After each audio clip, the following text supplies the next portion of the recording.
As the court points out, Hawaii's law plainly falls within the text of the Second Amendment.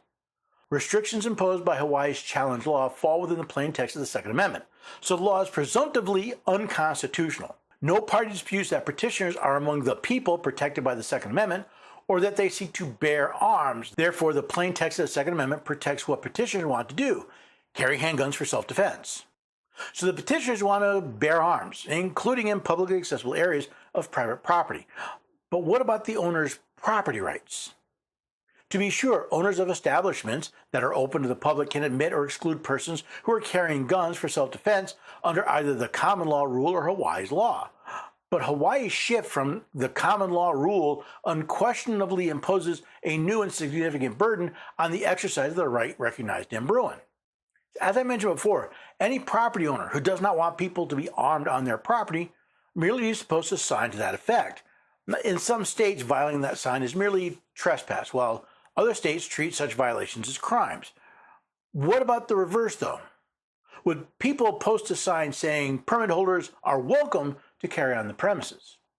For example, proprietors who do not object to entry by carry permit holders may be reluctant to post welcoming signs for fear of alienating customers. Funny how the court, like so many people, isn't worried about alienating customers by telling them they're not allowed to carry on the premises. I have pointed out to several establishments the business I would not do with them because I was not welcome to carry on their premises. Under Hawaii's new default rule, a proprietor in this category may only be willing to consent discreetly to the entry of permit holders who make the effort to inquire.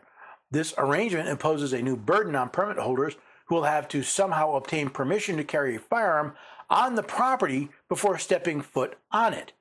The law severely hampers the ability of law-abiding citizens to recognize the right Bruin recognized as they go about their daily lives.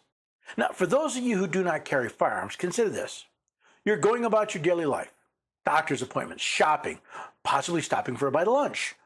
At every location you enter, you first look for a no firearms sign and avoid any locations that have them. Now you're in Hawaii, going about your business as before. Now, however, you cannot enter any business until you have proof that you have explicit permission to enter. Well, this law does not prohibit bearing arms in public. It makes it practically impossible to do so without violating the law. Hawaii claimed there are historical analogs to this law. The court disagreed. Hawaii's argument that its particular customs and laws support the new default rule fails because the Second Amendment has the same meaning in all parts of the United States. The Second Amendment cannot give way to the spirit of aloha in Hawaii any more than it can yield to the spirit of the Big Apple or the Windy City. Merely local attitudes can neither shrink nor inflate the meaning of fundamental Bill of Rights guarantees that apply to the states through the 14th Amendment. Now, the 14th Amendment argument mentioned here is nothing more than the ongoing devotion to an unfounded decision by the court in the case Barron v. Baltimore. Now, I discussed that case in my article, The Incorporation Doctrine, so you can follow along there. Now, Justice Alito is correct. The meaning of the Constitution doesn't change from state to state. And since, according to the Supremacy Clause, the Constitution of the United States supersedes the laws and constitutions of the several states, its meaning must hold over the local spirit, regardless of the state or city which holds it. Furthermore, it appears that the examples Hawaii brought are not even relevant to this law. The state's colonial and early state law and analogs consist almost entirely of laws that prohibit unauthorized hunting of deer or small game on someone else's private property. Those laws had little, if any, impact on the Second Amendment's central objective of protecting the fundamental right to self-defense, and their obvious aim was to prevent the distinctive harms and risks associated with unauthorized hunting. The gap between the state's anti-poaching analogs and its new rule is too wide. I don't know who enters a restaurant or store looking to poach animals, so I would agree with Justice Alito on this point as well.